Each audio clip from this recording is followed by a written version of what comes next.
তো মাছের মাথাগুলো হয়ে গেছে আমাদের। হ্যাঁ, এবার নিচে নামিয়ে নেব। এটা হচ্ছে 3 পিস মাথা আর কি, 6 পিস করছে এটাতে কাইটায় 3 পিস মাথারে মাঝখানে দেবার করে 6 পিস করছে। তো পরের স্টেপ দেখাচ্ছি। তো তেল গরম হয়ে গেছে, আমরা নিয়ে নিলাম এখানে পেঁয়াজ, হালকা একটু টমেটো, কাঁচামরিচ, যে মশলা আর কি, অলিভ, মরিচ, জিরা, ধনিয়া, আর হচ্ছে যে আদা রসুন, হালকা একটা রসুন নিয়ে নিলাম।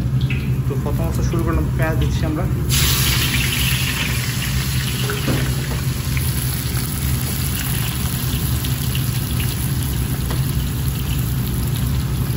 কাঁচামরিচগুলো সাদা ঢেলে দিলাম।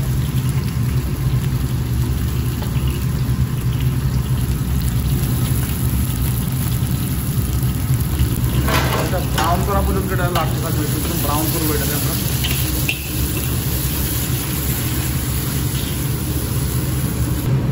আর আমরা সাথে নিয়ে নিলাম কিছু আলু আর কি, আলু, এই যে আলু নিয়ে নিলাম লম্বা লম্বা করে কেটে। তো আমরা যেহেতু আলু দিয়ে বানাবো, আলু দিয়ে সাপোজ চাইলে অন্যান্য সবজি ডালতেও পারে। প্রায় ব্রাউন হয়ে গেছে আমাদের এটা। তো বেশি ব্রাউন করার দরকার না, যেহেতু মাছ দিয়ে আমরা আদা রসুনের ডালে দিলাম এটাতে, যে আদা রসুনটা নিলাম আর কি আমরা, ওটা ডালে দেবো কিছুক্ষণ চলায়। হ্যাঁ,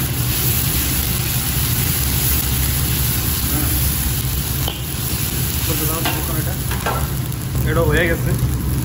সাথে যে মশলাগুলো নিলাম আর কি, মশলাগুলো আর কি সব দিলাম আর কি, সব মিক্স করে দিলাম।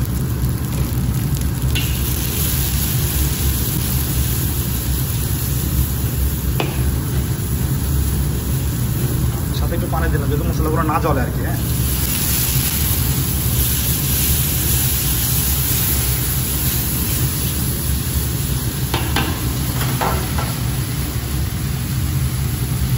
একটু টমেটো কেটে রাখলাম, ওগুলো দিয়ে দিলাম।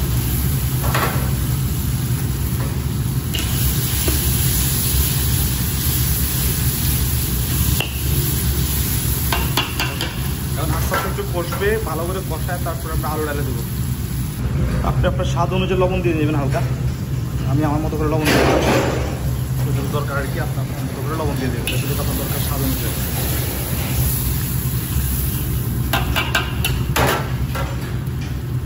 তো প্রায় হয়ে গেছে, কারণ আলুগুলো এটা সাথে মিক্স করে দেবো আর কি।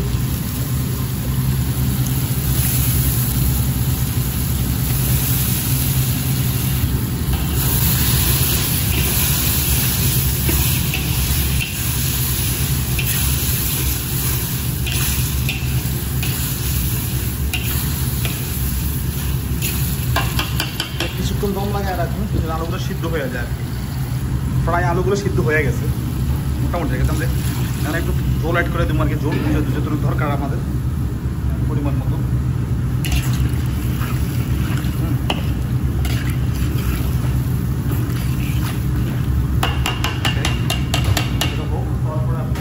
দেখাচ্ছি। তো আমরা সাথে লাল লাল একদম পুরো কিডনির মতো লাল লাল, হ্যাঁ, 4 পিস করে টমেটো কাটে নিয়ে 4 পিস করে, এক একটা টমেটো 4 পিস করছে আর কি। তো ওগুলো কাটে নিলাম। তো মাথাগুলো মাত্র ফ্রাই করছে, ওগুলো এখন ডালবো মাছ।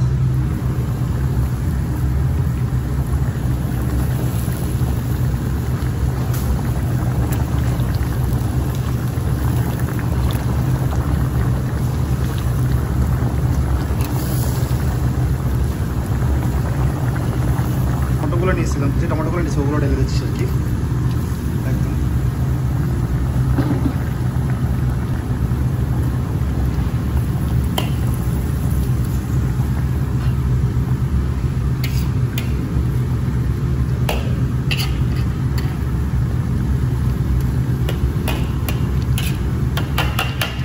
আগুনটা একেবারে কমায় রাখছি, এটা এখন 10 মিনিট থাকবে।